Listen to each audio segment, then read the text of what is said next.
All right, good evening all for a 1 hour earlier than usual meeting of the Wyoming Board of Education. This is our February meeting, called the meeting to order. May I have a roll call? Mrs. G? Here. Mrs. Zoller? Yes, Mr. Feldmeyer? Here. Mr. Thomas? Here. Thank you. please join me in the pledge.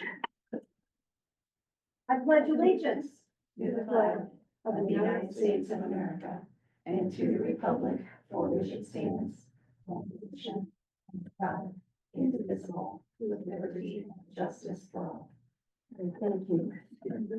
May I have a motion to adopt the agenda as it is presented to us? So move. Second. A roll call? Mrs. Zoller? Yes. Mr. Feldmeyer? Yes. Mr. Thomas? Yes. Mrs. G? Yes. All right, thank you. At this time, we're at recognition of the public. We do not have anyone on the list, correct? All right, then I will move on to committee reports. Belonging and Inclusion Collaborative.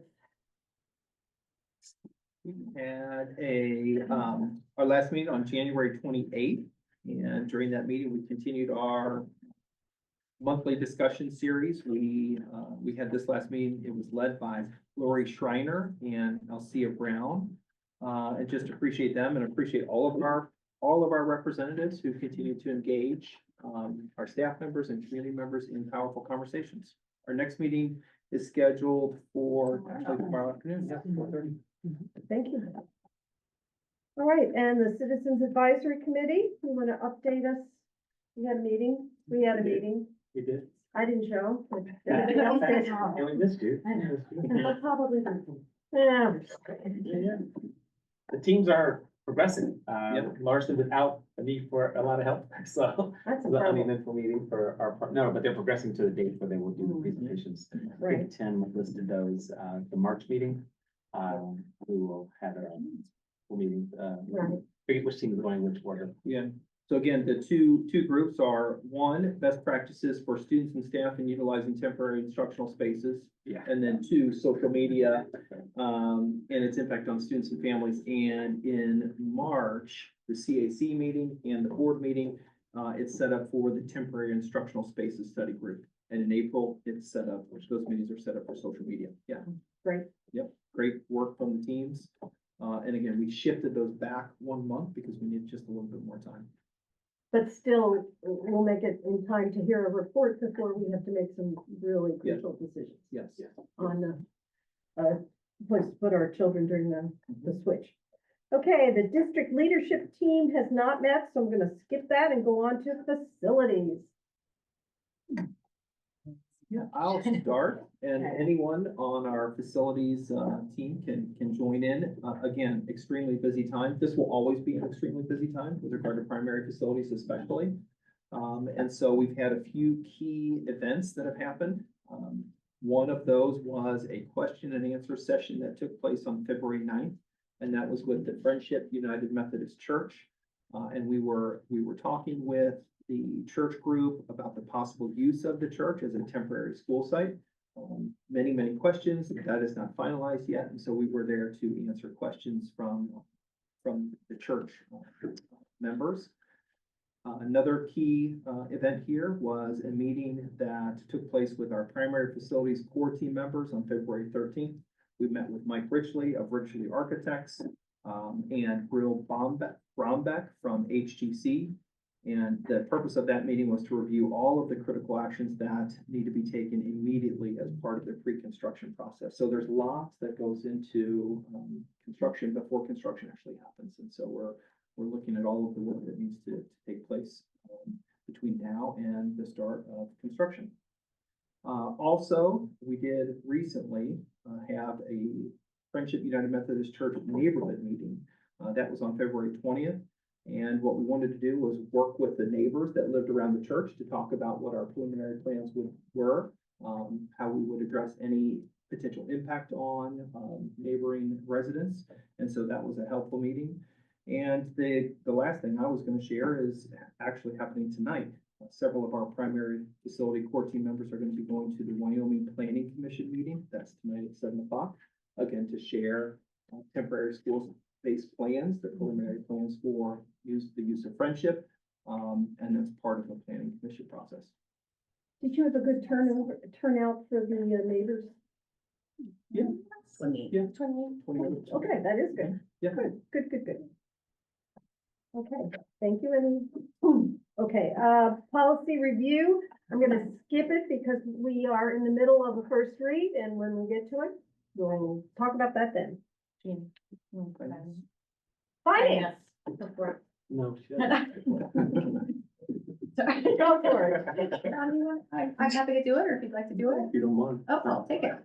We had our meeting on February 4th, off schedule a little because we pivot to look at the income tax collection when the income tax comes at the end of January. That's why we didn't have our regular meeting at the, before the January board meeting.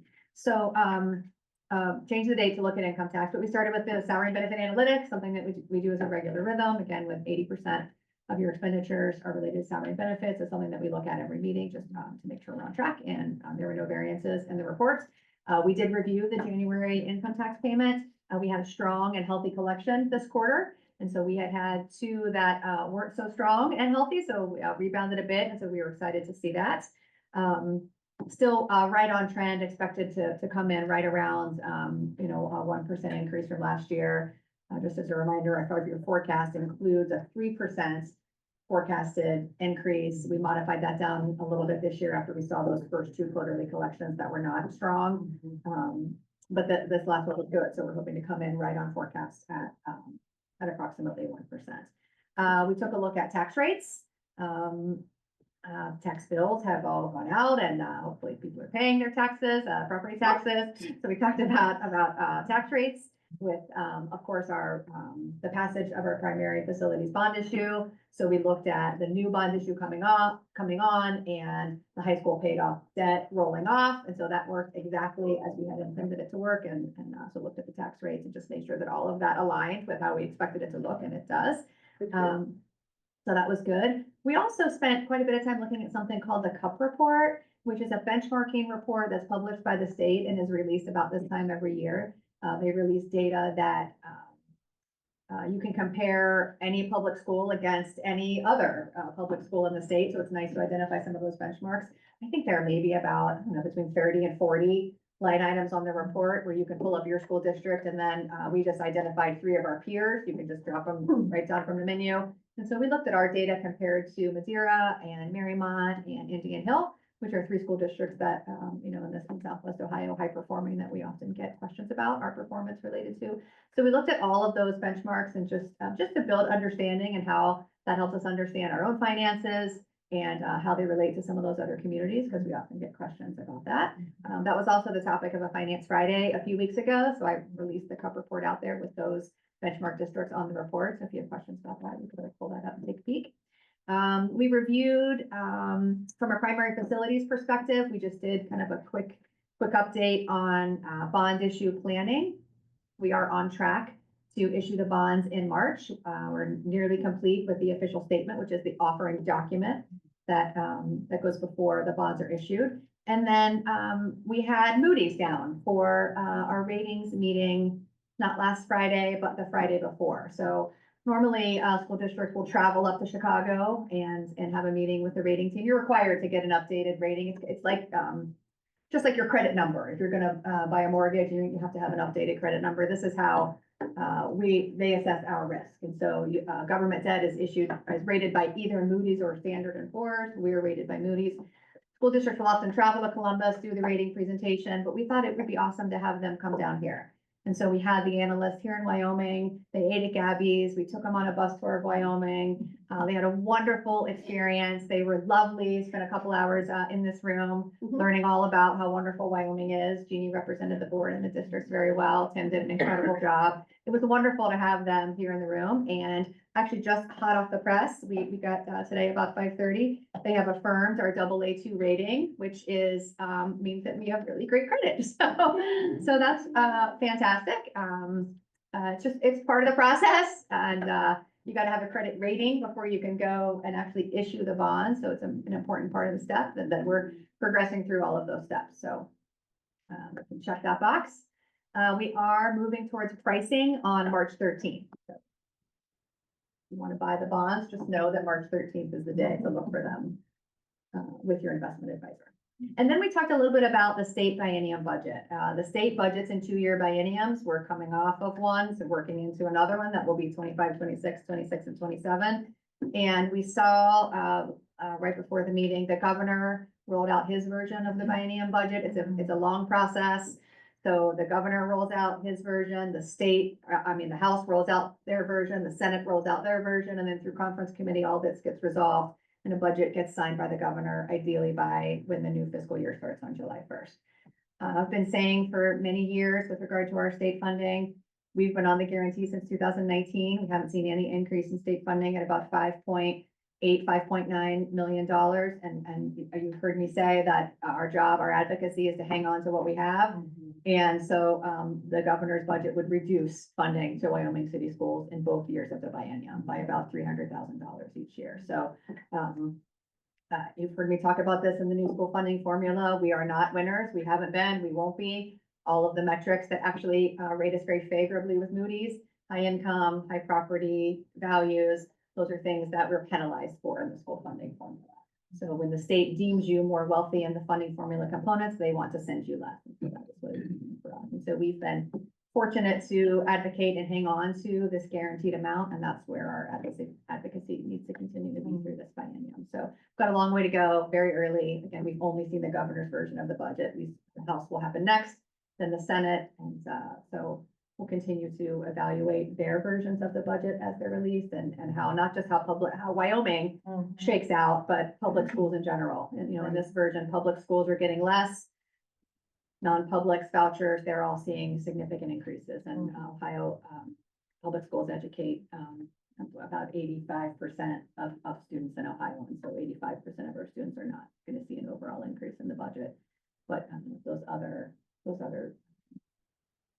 educational institutions that receive state funding are receiving Nice way to increases. And so, With no accountability, no So, elected people. from a in public charge. school advocacy perspective, it continues to be very frustrating, and that will continue to be our battle.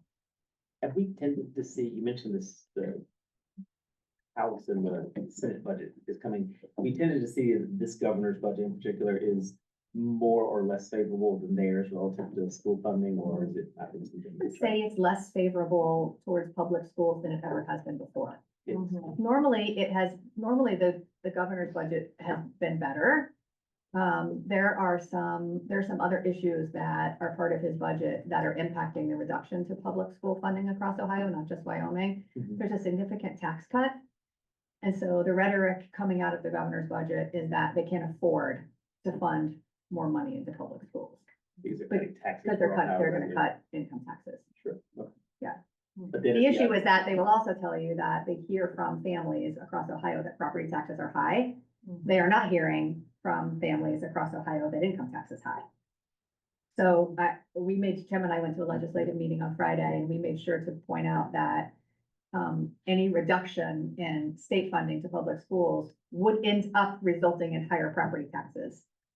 Because, we continue to have demands from our communities. We continue to believe in the instructional programming that we're offering, and nobody wants to make any of those reductions. So cuts from the state would require higher property taxes. There's no magic that we can do to just absorb that.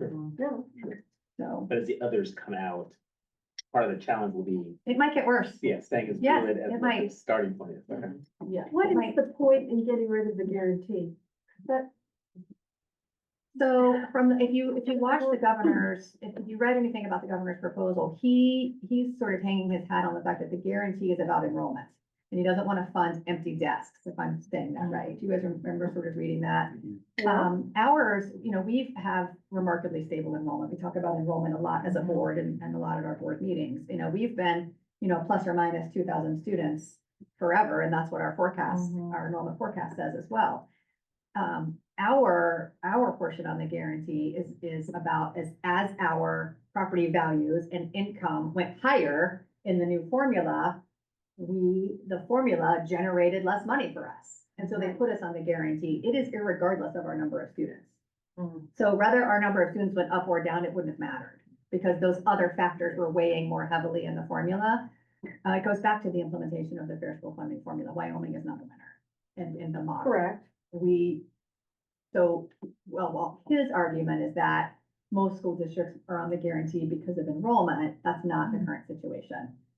In fact, the last time that they tried to make a modification to the guarantee, they had a kind of a buffer that your enrollment had to change greater than 5%. Right. In order to go down more than 5% in order to lose some of your guarantee money. Our enrollment, the most it's changed is 1.8, which is nothing in the whole grand scheme of things. You know, it's, a few kids per grade level, which doesn't change our staffing. It doesn't change the materials we buy, doesn't change our programming. I mean, you have to lose many, many, many kids in order to reduce your staffing and change your programming and reduce the supplies. And that's just not where we are.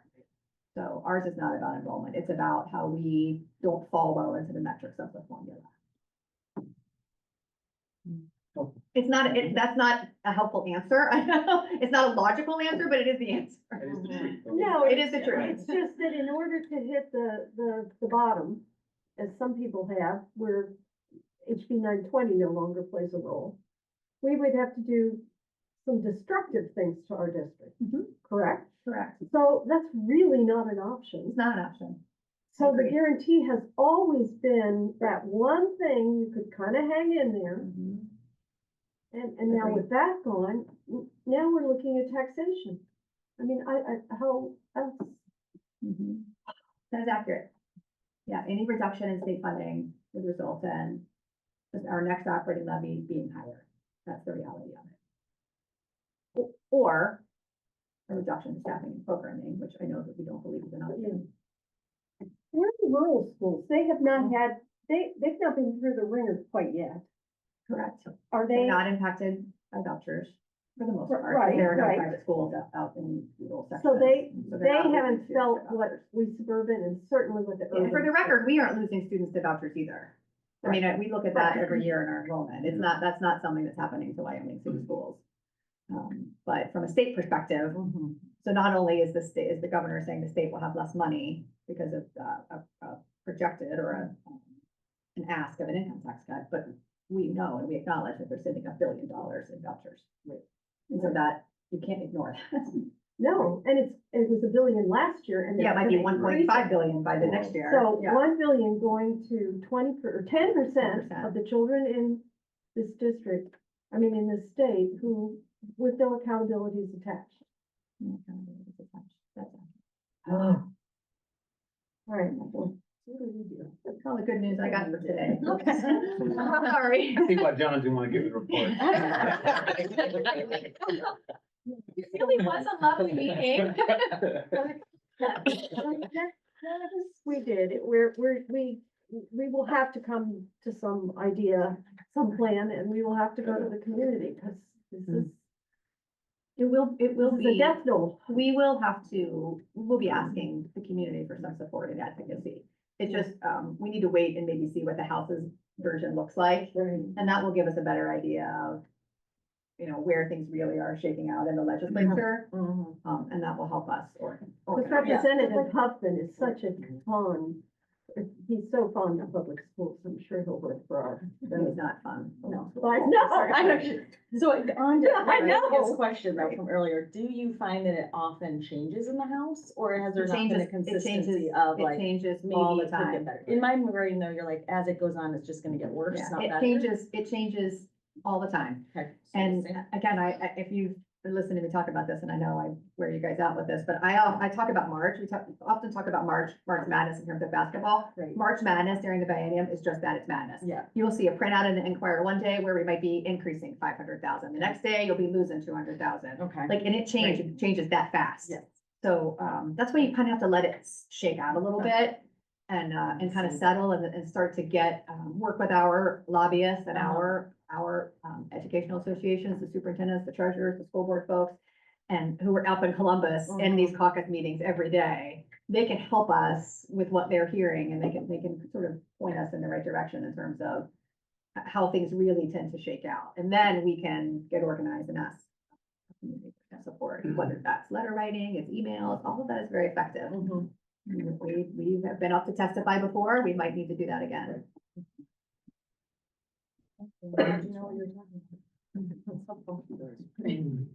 All right, thank you. We will go on to the Board of Education report, which is the policies that we had a first read of last month. We kind of went into detail then. Is there, and I have received no questions. So, are we good to go? Then may I have a motion to approve the Board of Education report? I think there's an item B in Oh, there as well. I'm sorry, there is. Sorry. Not ready. Okay, then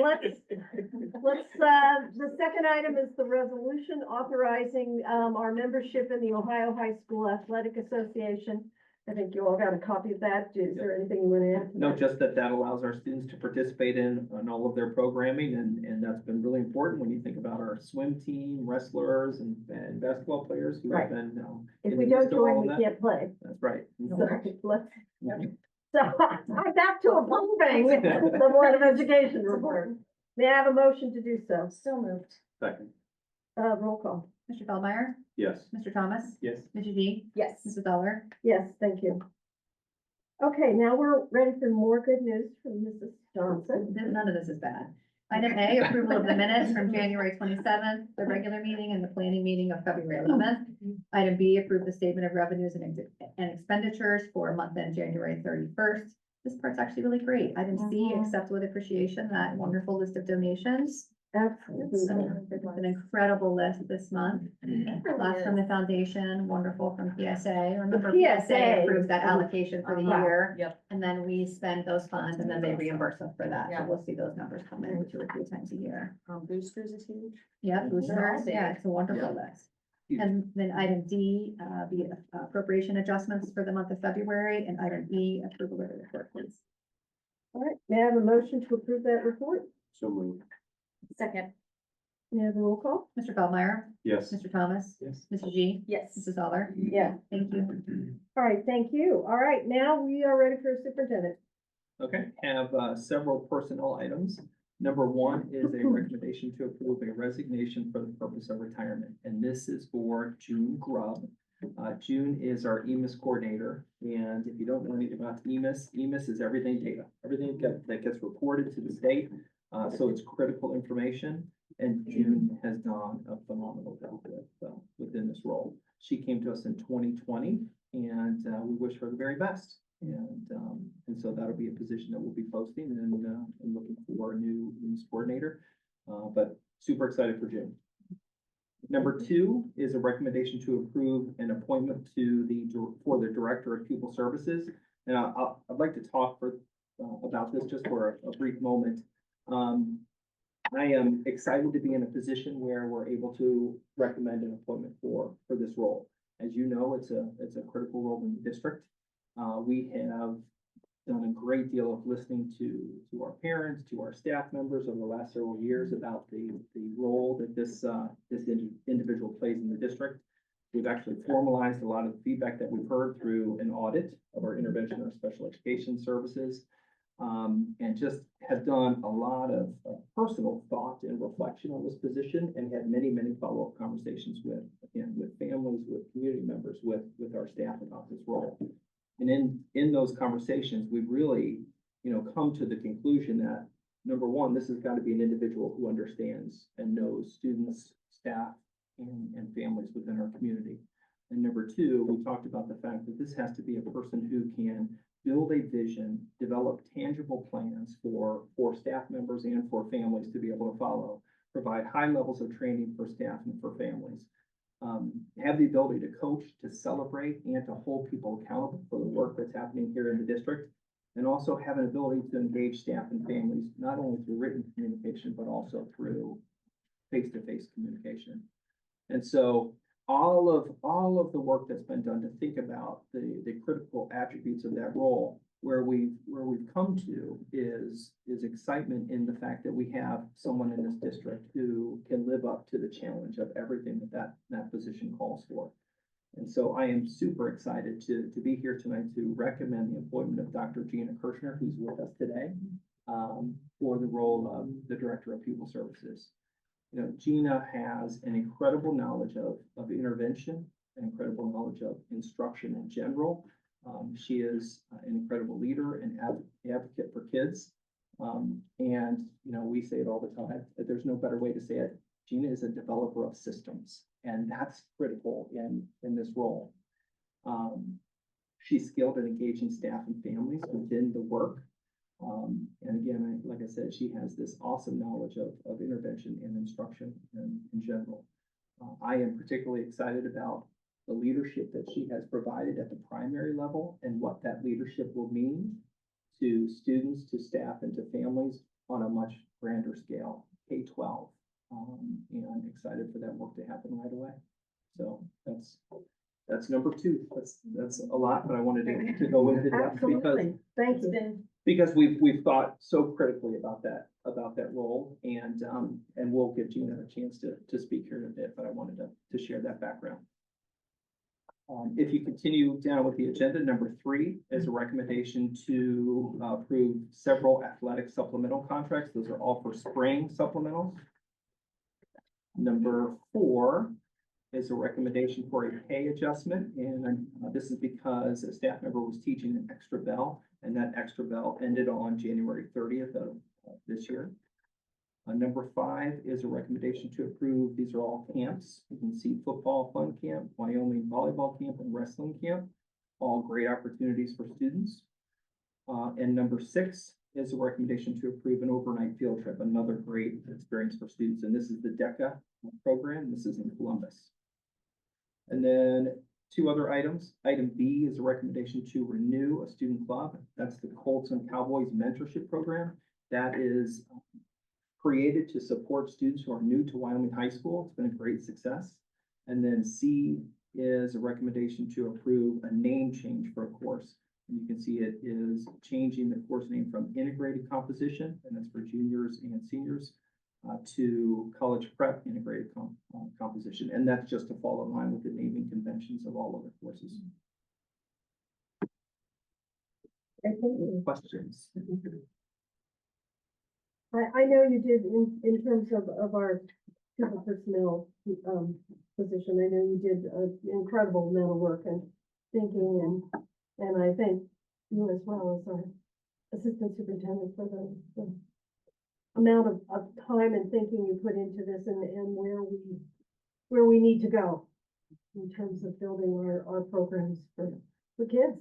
Yeah. It was interesting too, there were so many people who came to me to say, gosh, when I look at the job description or when I hear of the conversations around focus groups, so many people said, you're defining Gina Kirshner, you're defining her in that role, and I just have to kind of listen, and it was powerful to hear, very powerful to hear, yeah. Thank you. May I have a motion to approve the superintendent's report? Second. May I have a roll call? Mr. Thomas? Yes. Mrs. G? yes. Mrs. Zoller? Yes. Mr. Feldmeyer? Yes. All right, thank you. Gina, what we normally do at this time is open up the floor.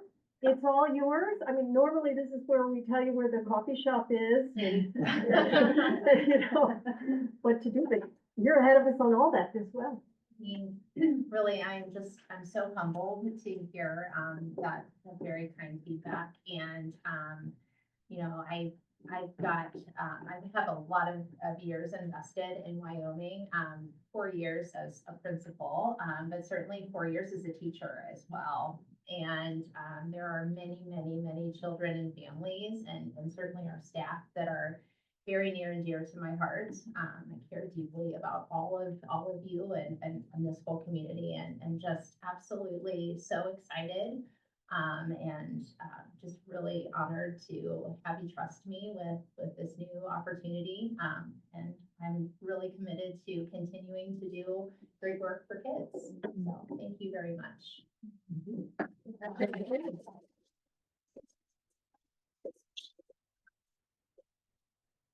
Thank you very much. All right, thank you. And now we have another superintendent report. Yeah, one more additional personnel item, and this is a recommendation for an athletic supplemental contract, and this is for the middle school boys tennis coach. All right, may I have a motion to approve? So moved. Second? May I have a second? Second. Sorry. I thought you were saying second. Yeah, I know. I said I thought. And I thought, no. Okay, and a roll call. Mrs. G? Yes. Mrs. Zoller? Abstain? Mr. Feldmeyer? Yes. Mr. Thomas? Yes. Thank you. All right, thank you. The superintendent's update. Just just a few things to mention. I know we do things differently and aren't talking about community events sometimes as a standalone. So I thought it was really important to just say congratulations and thank you to the Wyoming high school students for their Black History Month celebration and learning experience. It was awesome. They did a great job. You want to talk about the content of it a little bit? I think it was focused on Black history and the role of Black artists in music. Yeah. And it was Yeah, fantastic. super engaging. Yeah, it's great celebration. So that was phenomenal. The next item, again, just to continue our focus on primary facilities. We will be soon reaching out to community members to share an important engagement opportunity, March 6th. We're going to be having our first of many design community forums. And so we're going to be talking specifically about the hilltop design. But in the information that goes to homes, you'll see a whole layout of what the entire process is going to look like, all the different opportunities that are going to be coming up, but it's going to begin the next session of community engagement. And that's a really exciting process. Again, that's March 6th, and be on the lookout for that. I think we might be sending some email communication before that even gets to homes. So that was important. And then I just want to say thank you to our maintenance team and our entire elementary staff, our primary staff at Elm School. We had a pipe burst in one of the classrooms yesterday. And so we got the whole system worked well. That was a problem in the primary school. The fire department reached out, an alarm went off. We got to the school, we shut the water off. Our maintenance team came in, contacted Rhonda, worked through the proper protocols, and our maintenance team and Gina and the entire elementary crew worked to create plans for today. We had students come in today and they navigated their day around some of these things. There was a quick remediation of the problem, and I think actually all of the equipment is going to be taken out tomorrow, it looks like. Our 3rd and 4th grade students were working in the library and in the gym, and they did a phenomenal job. And they called it, it was Go with the Flow Day. So it was almost like there was a national holiday, a Go with the Flow Day. And of course, you know me, I got a selfie with the kids this morning, but just an exceptional job. We talked about our vector, right? We can't control the events that come into our lives. We can only control our response to get the best outcome that we can possibly imagine. And that's what happened at Elm and really throughout the district. So kudos to everyone involved. Yep. Any other comments? They have plenty of time to make their meeting. I know. so Who's got something else to say? Please. All right, well, I guess in that case, may I have a motion to adjourn? So moved. Roll call. Mrs. Heller? Yes. Mr. Feldmeyer? Yes. Mr. Thomas? Yeah. Mr. Sheep? Yes, thank you.